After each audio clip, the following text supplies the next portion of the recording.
Knee pain, back pain, shoulder pain, ఎటువంటి మొండి నొప్పులనైనా తగ్గించే clinic Indo British advanced pain clinic. దేశవ్యాప్తంగా ఢిల్లీ లిక్కర్ స్కామ్ ప్రకంపనలు సృష్టిస్తుంది. ఢిల్లీ ముఖ్యమంత్రి అరవింద్ కేజ్రీవాల్ని ఎన్ఫోర్స్మెంట్ డైరెక్టరేట్ అరెస్ట్ చేయడంతో పాటు అంతకుముందు వారం రోజుల ముందు మాజీ ఎమ్మెల్సీ కవితను కూడా ప్రస్తుతం అరెస్ట్ చేశారు. ఈ నేపథ్యంలో అసలు ఏంటి కేసుకు సంబంధించి అరవింద్ కేజ్రీవాల్ బయటకు వస్తారా? ఈ కేసుకు సంబంధించినటువంటి పూర్తి డీటెయిల్స్ తెలుసుకోవడానికి మనతో పాటు సిబిఐ మాజీ జాయింట్ డైరెక్టర్ లక్ష్మీనారాయణ ఉన్నారు. మాట్లాడదాం. సార్ నమస్తే సార్.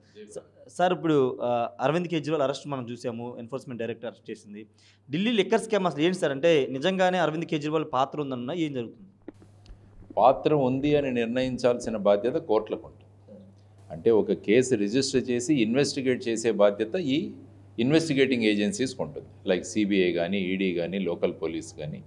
వీళ్ళు ఏంటంటే ప్రైమా ఫేసి ఒక ఎఫ్ఐఆర్ తీసుకొని అందులో ఉన్న విషయాల్లో తథ్యం ఉందా లేదా అని చూసి ఎవిడెన్స్ కలెక్ట్ చేసి అందులో విషయాలు ఉన్నాయి అంటే అప్పుడు వాళ్ళు కోర్టులో ఛార్జ్షీట్ వేస్తారు. వాళ్ళు వేసిన ఛార్జ్షీట్ని కోర్టు పరిగణనలోకి తీసుకొని వాళ్ళ దగ్గర ఉన్న ఎవిడెన్స్ చూసి ఫైనల్గా ఈ వ్యక్తి మీద శిక్షకు అర్హుడా కాదా అన్నది డిసైడ్ చేస్తుంది. కాబట్టి ఇప్పుడు ఈ కేసులో ఇంకా మనం ప్రిలిమినరీ స్టేజ్లో ఉన్నాం, అంటే ఇన్వెస్టిగేషన్ స్టేజ్లో ఉన్నాం. అంటే కొన్ని ఛార్జ్షీట్లు వేసినా కూడా ఇంకా ఇన్వెస్టిగేషన్ నడుస్తూనే ఉంది. ఆ సందర్భంగా కేజ్రీవాల్ గారిని అరెస్ట్ చేయడం జరిగింది. గత వారంలో కవిత గారిని అరెస్ట్ చేయడం జరిగింది. ఆ తర్వాత అంతకుముందు ఈయన మన మనీష్ సిసోదియా గారు, సంజయ్ సింగ్, తర్వాత అనేక మంది పిళ్ళై కానీ కావచ్చు, వీళ్ళందరూ అరెస్ట్ అయ్యారు. అందులో ఢిల్లీ లిక్కర్ స్కామ్ బేసిక్గా ఏంటంటే ఇంతకుముందు అది కూడా ప్రభుత్వ ఆధీనంలో ఉండేది, అంటే లిక్కర్ షాప్స్ ఇవన్నీ. ఈ కొత్త పాలసీలో ఏం చేశారంటే వాళ్ళు దీన్ని ప్రైవేట్ వెండర్స్కి అప్పచెప్పడం మొదలుపెట్టారు. ఇంతకుముందున్న షాపుల సంఖ్య పెంచారు. ఆ తర్వాత వాళ్ళకు అనేక రాయితీలు ఇచ్చారు. తర్వాత టైమింగ్స్ పెంచుకోవడానికి కూడా చెప్పారు. సో ఇవన్నీ చేయడం వల్ల వారికి అడ్వాంటేజ్ అవుతుందని చెప్పి దానికి ఫలితంగా ఒక 100 కోట్ల రూపాయలు వాళ్ళు ఈ విధంగా కిక్ బ్యాక్ తీసుకున్నారు, అంటే లంచం తీసుకున్నారు అన్నది ప్రధానమైన ఆరోపణ.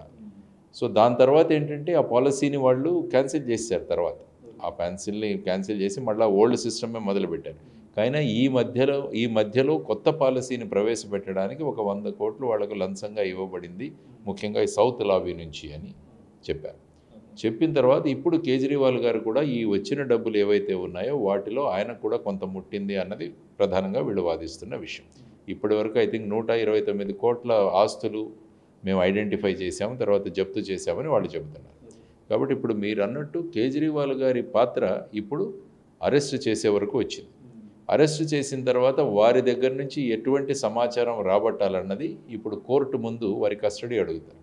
ఇప్పుడు లేటెస్ట్గా నేను చూసింది ఈడీ వారు ఒక 10 రోజుల ఈడీ కస్టడీకి కేజ్రీవాల్ గారి మీద వాళ్ళు రిమాండ్ రిపోర్ట్ ఇచ్చారని చెప్పారు. కాబట్టి కేజ్రీవాల్ గారు కూడా కోర్టుకు చేరారని విన్నాను నేను. సో ఆ విధంగా ఇప్పుడు ఇరు తరపున వాదనలు వింటారు. అక్కడ ఏఎస్జీ వాదిస్తారు, అడిషనల్ సాలిసిటర్ జనరల్. ఇటు సైడ్ ఐ థింక్ వీరు అభిషేక్ మను సింఘ్వి ఆయన వాదిస్తున్నారు.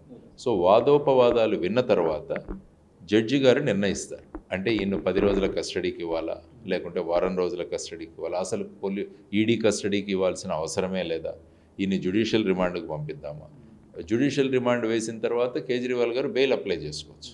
కాబట్టి ఇవన్నీ కూడా జరగబోయే అంశాలు.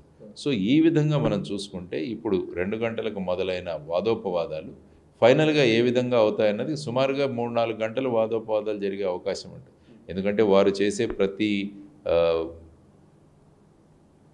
ప్రశ్నకి కేజ్రీవాల్ గారు సమాధానం ఇస్తారు. అంటే ఇది రాజకీయ కారణంగా చేసింది, మా ప్రమేయం ఏమీ లేదు, ఇందులో ఇవన్నీ కూడా ఎవిడెన్స్ మా మీద లేదు. కాబట్టి ఈ వాదనలు వారి తరపున, ఈడీ వాళ్ళు వాళ్ళ దగ్గర ఉన్న ఎవిడెన్స్ని బట్టి వాదిస్తుంటారు. కాబట్టి ఈ 2 విన్న తర్వాత జడ్జి గారు ఏ నిర్ణయం తీసుకుంటారని చూడాల్సిన అంశం. 9 సార్లు సమన్లు జారీ చేసిన తర్వాత వాటికి రిప్లై ఇవ్వకపోవడం వల్లే ఇప్పుడు ఈడీ అరెస్ట్ చేసింది అనుకోవాలి. అంటే ఏమవుతుందంటే జనరల్గా మనం సమ్మన్స్ ఇచ్చి వారి తర్వాత అటెండ్ అవుతుంటే వాళ్ళ దగ్గర నుంచి సమాచారం రాబడుతుంటారు. సో అందువల్ల ఏమవుతుందంటే సమాచారం వారికి కావాల్సింది దొరికిన తర్వాత అరెస్ట్ చేయాల్సిన అవసరం ఉండదు. కానీ సాధారణంగా చాలామంది ఏమనుకుంటారంటే ఈ సమన్స్ను మనం అవాయిడ్ చేస్తే, వెళ్లకుండా ఉంటే మనం సమాధానం చెప్పాల్సిన. కానీ చట్టంలో ఏముందంటే ఎప్పుడైతే లీగల్గా మీకు సమన్స్ ఇష్యూ చేస్తారో వాటిని ఒబే చేసి వాటిని పాటించి మనం ఆ ఆఫీస్కి వెళ్ళడం మన బాధ్యత. సపోజ్ ఇవ్వకుంటే కూడా వాళ్ళని అరెస్ట్ చేయమని చెప్పి చట్టంలో ఉంది. ముఖ్యంగా సిఆర్పిసిలో చూసుకుంటే 41A ద్వారా ఏదైతే నోటీస్ ఇస్తారో ఆ నోటీస్ ఇచ్చి మనం వెళ్ళేంత వరకు వారిని అరెస్ట్ చేయకూడదు. తర్వాత ఏదైనా కండిషన్స్లో మీరు అరెస్ట్ చేస్తే చేయొచ్చు, అది కూడా రైటింగ్లో రాసుకోవాలి.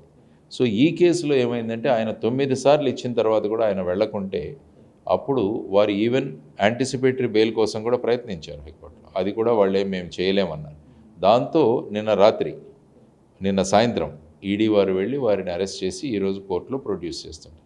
కాబట్టి ఎప్పుడైనా కూడా చట్టంలో నేను ఇచ్చే సూచన ఏంటంటే లీగల్గా మనకు నోటీస్ వచ్చినప్పుడు దాన్ని యాక్సెప్ట్ చేయడం, లేకుంటే పై కోర్టుకు వెళ్ళి దాన్ని క్యాన్సిల్ చేయించుకోవడం.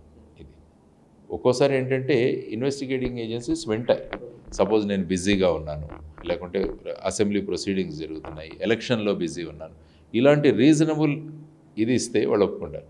కానీ నేను వెళ్ళను అన్న ధోరణిలో ఉంటే ఏమవుతుందంటే ఈ విధమైన చర్యలు తీసుకునే అవకాశం, ఎందుకంటే చట్టంలో చాలా ప్రొవిజన్స్ కల్పిస్తారు ఇటువంటి. ఇప్పుడు అరెస్ట్కి సమన్లకి అటెండ్ కావడం నెగ్లిజెన్సీగా ఉండడం కారణం అనుకోవచ్చా? వన్ ఆఫ్ ది కారణం అనుకోవచ్చు మనం ఖచ్చితంగా. ఎందుకంటే అటెండ్ అయినప్పుడు మన విషయాలు సేకరించినప్పుడు ఇంకా ఇతను అరెస్ట్ చేసే అవకాశమే. రేపు ఏంటంటే మనం అరెస్ట్ చేసినా కూడా చెప్పొచ్చు నేను ఎన్నిసార్లు అటెండ్ అయ్యాను, అయినా కూడా ఇది కక్షపూరితంగానే చేస్తున్నారన్న దానికి బలం చేకూరుతుంది. కానీ ఇప్పుడు ఏమవుతుందంటే ఇన్నిసార్లు ఇచ్చినా నేను ఇవ్వలేదంటే వాళ్ళు ఏం చెప్తారంటే ఈయనకు చట్టం అంటే భయమే లేదు, చట్టాన్ని ఈయన ఫాలో అవ్వడు.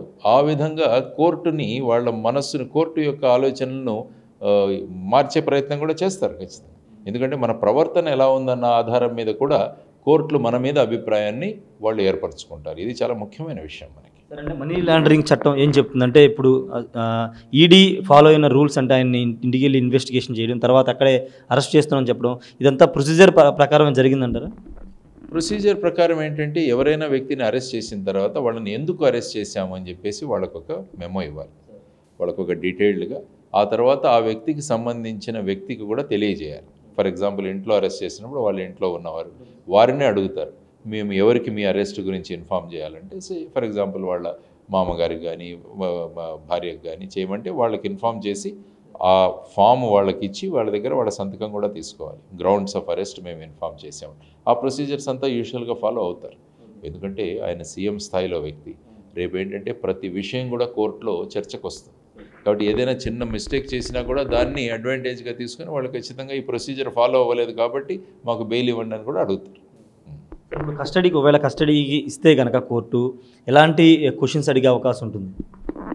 కస్టడీ అడిగిన తర్వాత క్వశ్చన్స్ ఏంటంటే ఈ మొత్తం లిక్కర్ స్కామ్లో ఏం జరిగింది, మీకు ఎంత నాలెడ్జ్ ఉంది అని అడుగుతారు. ఆ తర్వాత వీళ్ళ దగ్గర ఇంకా చాలామందిని ప్రశ్నించున్నారు ఇప్పటికే, వాళ్ళందరి దగ్గర నుంచి కూడా ఎవిడెన్స్ తీసుకున్నారు. కాబట్టి ఆ సాక్ష్యాధారాలు కూడా వారి ముందు చూపించి, సపోజ్ నాకేం తెలియదు అన్నారంటే వీరు చెప్పిన స్టేట్మెంట్లు చూపిస్తారు.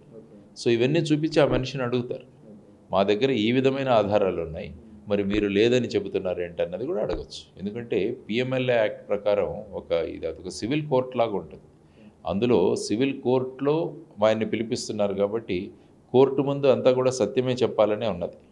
కాబట్టి వాళ్ళ ముందు అబద్ధం చెప్పడం కూడా అది కూడా ఒక అఫెన్స్ అవుతుంది పిఎంఎల్ఏ. ఎందుకంటే అంత చట్టం, ఎందుకంటే ఈ మనీ లాండరింగ్ అన్నది మొత్తం ప్రపంచాన్ని కుదిపివేస్తున్న విషయం.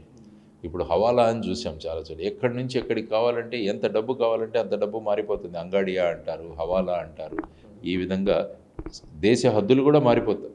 కాబట్టి మొత్తం ప్రపంచంలో కూడా ఈ మనీ లాండరింగ్ అన్నది చాలా సీరియస్ క్రైము. దాని గురించి అందరూ ఈవెన్ కోర్టులు కూడా చాలా జడ్జిమెంట్స్ ఇచ్చాయి. మనీ లాండరింగ్ కేసెస్లో ఎస్పెషల్లీ చాలా స్ట్రిక్ట్గా ఉండండి, బెయిల్ కూడా అంత సులభంగా ఇవ్వకండి, ఇవన్నీ కూడా చెప్పిన విషయాలు. కాబట్టి అతి కఠినమైన చట్టము, ఇటువంటి చట్టాలు ఉన్నప్పుడు ఆ సంబంధించి మనం కూడా దాన్ని పాటించాలన్నది కూడా చాలా మంది. మరిన్ని వీడియోస్ కోసం ఛానల్ ని సబ్స్క్రైబ్ చేయండి, లేటెస్ట్ అప్డేట్స్ కోసం వాట్సాప్ ఛానల్ ని ఫాలో చేయండి, అండ్ లింక్ డిస్క్రిప్షన్ లో ఉంది.